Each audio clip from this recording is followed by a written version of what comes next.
Well, hello there, YouTube. Today I want to talk to you a little bit about a new planer that I got. Now, I have some other Grizzly equipment, but this one's just going to be added to it. This is a G0815 woodworking thickness planer. Let's see, am I kind of centered up in the camera here a little bit? All right, let me get this cord out of the way.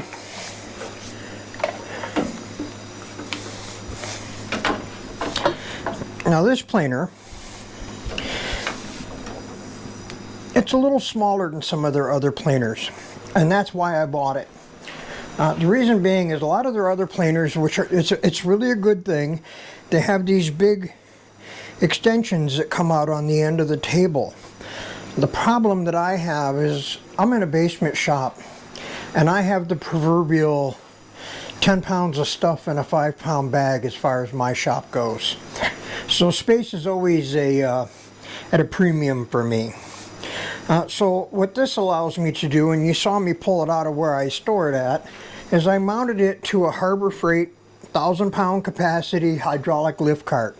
Now this thing here, I think it weighs 380 pounds. It's all cast iron. And this is replacing a DeWalt DW735 planer that I had, I don't know how long I had it. I think I had it like 10 years, maybe more. It was one of the first ones that came out. It was a great planer. I planed tons of wood with it. It used to live on that flip cart right there. And now I have since moved it on to another home. A good friend of mine that helped me get this planer down in the basement, actually. He ended up purchasing it. So now I have this upgraded planer. I work with rough sawn lumber almost exclusively. In fact, most of the time I chainsaw my own lumber. So in fact, if you look, I'm working on a project over here. This is all ash that I chainsaw milled. And I'm gluing things together, and I'm going to end up running a lot of this through the planer. Now, the other reason that I didn't go with some of the other Grizzly planers that were out there with these big extension tables, I wanted a planer that was a fixed height table. In other words, what I can do is I can jack this thing up, and I can get it the same height as my table saw and outfeed table. So basically I can slide things off of that outfeed table across the table saw onto the planer, and I can use this, the table saw and the outfeed table as an infeed table for the planer. The other reason why I went with this model versus one of the other ones is there's pros and cons to this now. You notice that this one here, the motor is mounted up on top. The con to that is it removes you the ability to take boards out from the backside, pass it over the top, come over to here and feed it back through, and just keep cycling it through like that. It prevents me from doing that. But the pro to it is it gives me an 8-inch height of cut. And you see I've got it cranked all the way up right now. And the reason for that is I've got some things that I'm going to be planing up here real soon. In fact, I'll grab one and I'll bring it over here and I'll set it on the planer. Right now I think that's about a 7-inch height. Yep, it's right about 7 inches. And I got to plane that down to about 6 inches. And then I'll be doing the same thing on the width. And this is actually just under 6 inches right now. So I'll probably end up with about 5.5 inches on these when I'm all said and done. I was shooting for 6, but when you're dealing with rough sawn lumber, that's how it goes sometimes. So anyway, so that's why another reason why I kind of went with this one was because it gives me that 8-inch height of cut, so that if I am doing something really big like this, I can.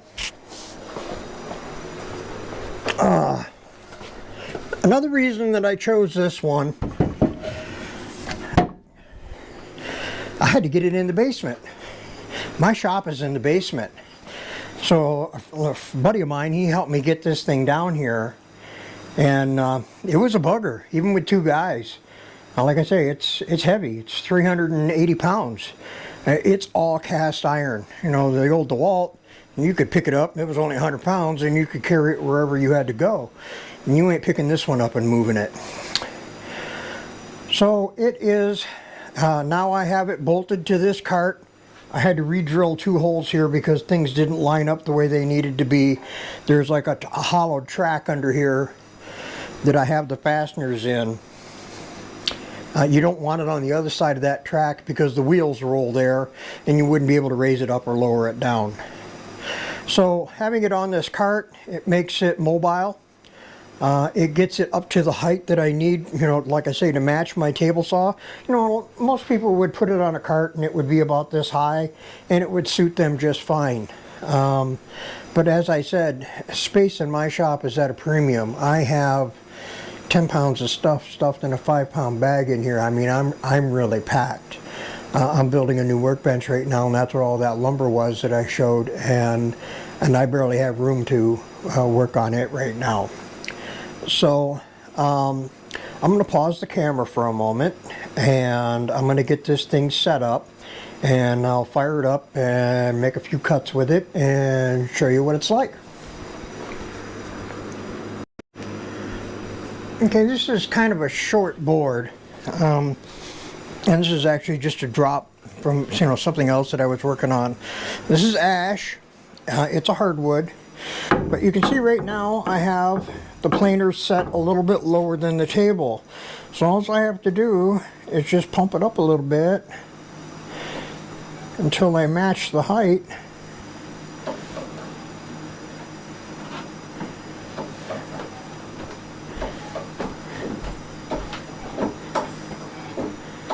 And it's right about there.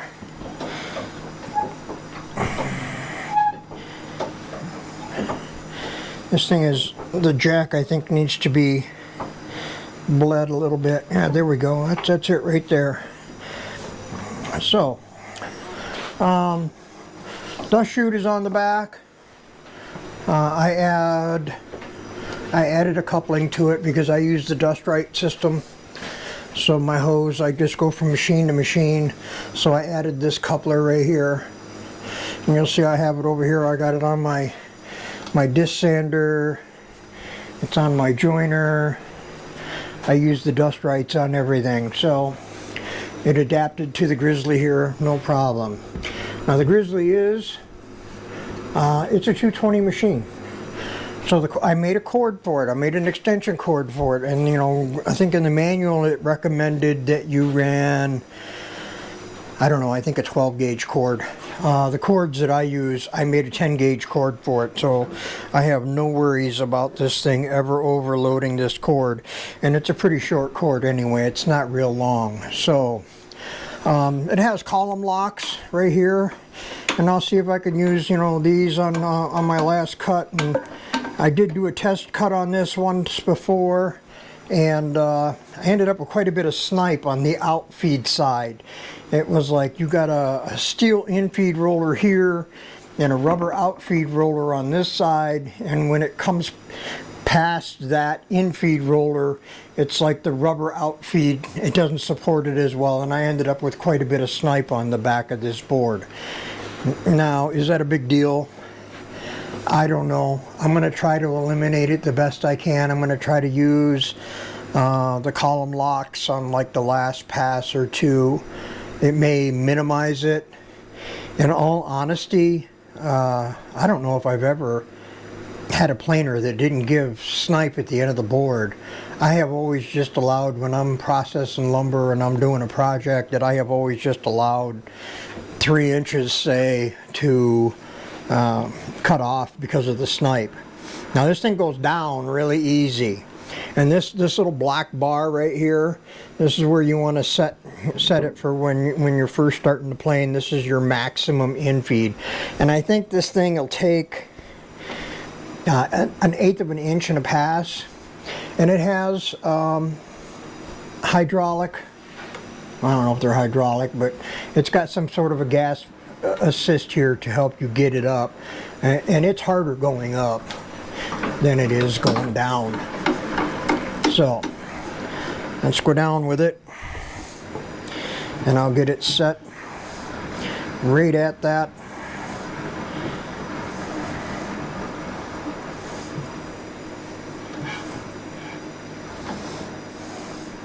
I'm going to come up just a little bit. All right, I think one of the problems that I'm going to have with this is the side of the planer that the dust chute exits on. It exits on the right side here, and normally I would want it to exit on the other side, because now when I turn my dust collector on, I'm going to have to step over this hose to come back here and grab my board as it comes out the back side. So there's a little bit of a learning curve with this.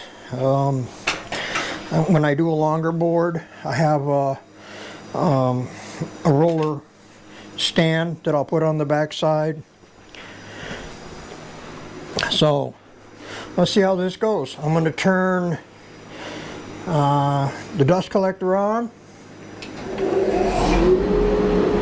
going to power this thing up. See what she does. Maybe come up a little bit.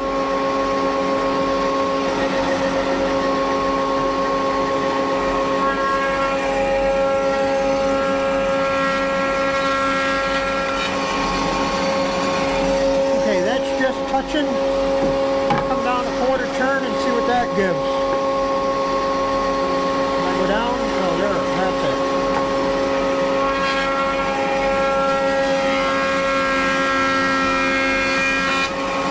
Tell you what, it may seem loud on the camera, but it's a lot quieter than my DeWalt was.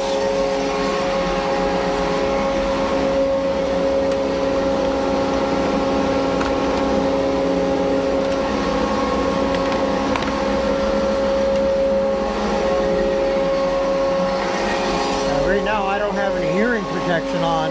I should, but I don't. Just so that I can talk to the camera. So I'm going to keep going until I get a clean surface on this, and it's doing a real nice job. This is hardwood.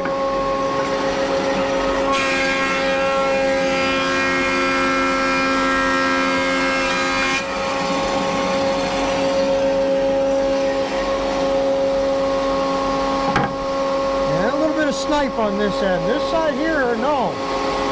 In-feed side, no, I'm only getting it on the out-feed side. This board is almost a little bit left right here, roughs on. I'm only coming down, a quarter turn at a time.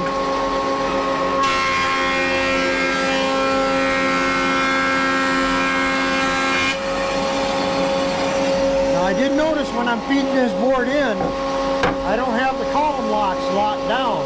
And when I fed this in, I saw it jump up a little bit. So let's see if I lock this end.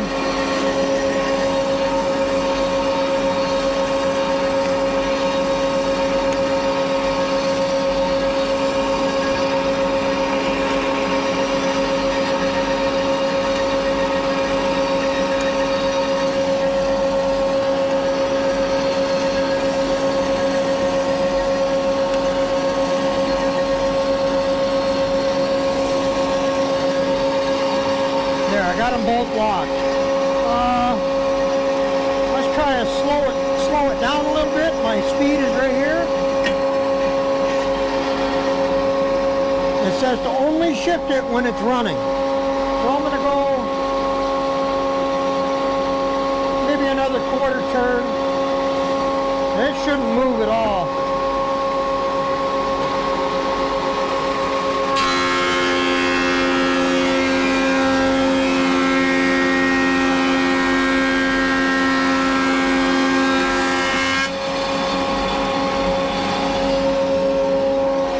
Did locking the columns help? Oh yeah, there's hardly anything. So that's the trick. On the last pass that you make, lock the column down. I mean, I can feel just a little bit, but I mean, if you were to sand that, you wouldn't feel it at all. So that's the trick. So let me do the other side here. I'm going to unlock this.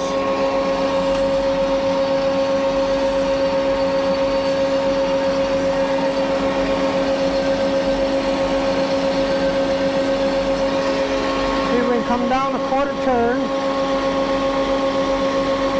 I'll make a couple of passes.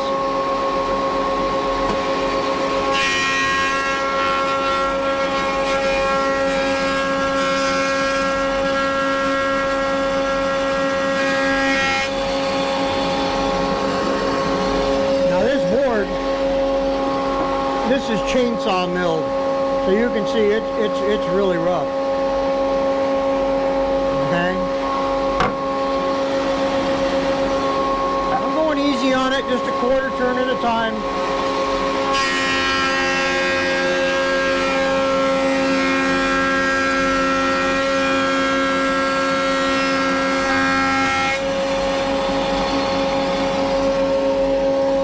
Really nice finish though. I can't believe it. This is not carbide insert, it's just a 3-knife cutter head. Giving a really nice finish. So, let's do one more. I want to see how much it takes off in a quarter turn.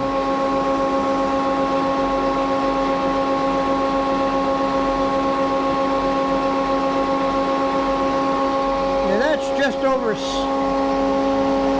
7/8 right now.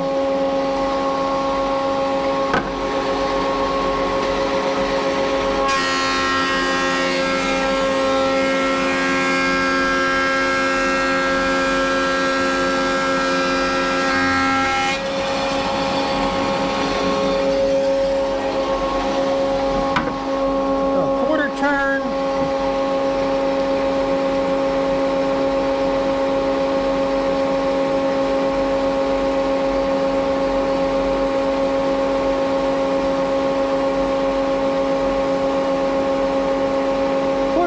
Like it gives you about a 1/16 of an inch, maybe a little bit less.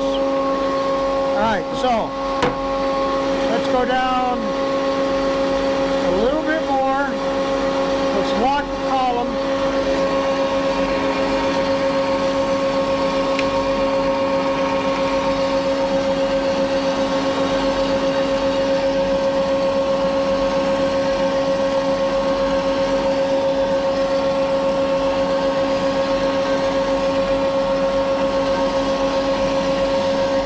Let's see if I can make this snipe go away.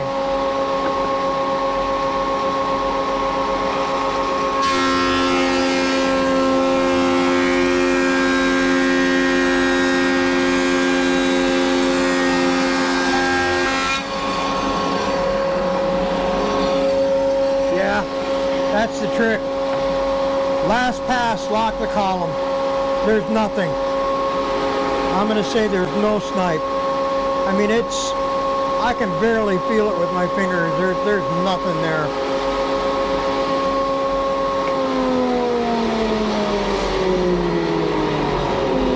Alright, so this is a serious upgrade for me. I've been upgrading all my tools over the last few years. I'm going to retire in about 3 years, and my plan is to have all of my tools in my shop. Let me turn off my dust collector. My plan is to have all my tools in my shop upgraded before I retire. Right now I'm working and I can afford it, so that's what I've been doing. This was one of them. They ran it on sale for Christmas time. I had a coupon for another, I think it was 5% off that they sent me. And then it was $200 shipping. I can't remember what the actual price that I paid for it was. But wow, what a machine. It's night and day over the DeWalt. Much quieter. There's no replacement for massive amounts of cast iron that this has. My old DeWalt was what? A 13-inch planer. This is a 15. You're only gaining 2 inches, but what else are you gaining? Well, I gained 2 inches in height, 2 inches in width, I got a much quieter motor. It's an induction motor rather than a general purpose motor. It's more horsepower. It's a 3 horsepower motor. So no, I'm super happy with this. Like I said, I got this other project that I'm working on over here. I'm going to be feeding some more lumber through it. But I just thought I would touch base with y'all real quick on this planer, and if anybody out there is thinking about getting one, I would say go ahead and do it. Regardless of whether you put it on a lift table like I did, or if you put it on the stand. They offer a stand for it for a couple of $100, or you could build your own. For me, like I say, I'm a little tight on space, so I like to be able to use my table saw as an extra in-feed table. When you work alone and you're in a tight space, it really helps. So, you know, and even at that, there's not a whole lot of dust on the table. I mean, but you know, with the dust collector and everything, it did a pretty good job of picking it all up. So that's all I got for now. We're just going to make this kind of a quickie. If you like the things that I do, like, subscribe, comment, ask questions. I answer my comments and questions. I'll try to answer them the best I can. I'll be honest about this, whether in the future I find anything that I don't like about it. So far, the only thing that I have found that I don't like is the dust chute. For me, it exits on the wrong side. I wish it pointed that way. I wish I could get one that would point that way. But it only attaches on the top here with these 4 screws, and it's, as you can see here, it's a little bit wobbly. So what I may end up doing is I may pop rivet some angle iron brackets onto the bottom of it, drill a couple of holes into the casting, you know, just to attach it so it doesn't wiggle around so much. But, you know, drilling into the cast iron is no big deal. Like I said, I had to re-drill this hole. I had to re-drill this hole. Didn't hurt nothing, doesn't hurt nothing structurally. And it allows me to bolt it onto my cart. So, all right, folks, like I say, you never know what you're going to see from me.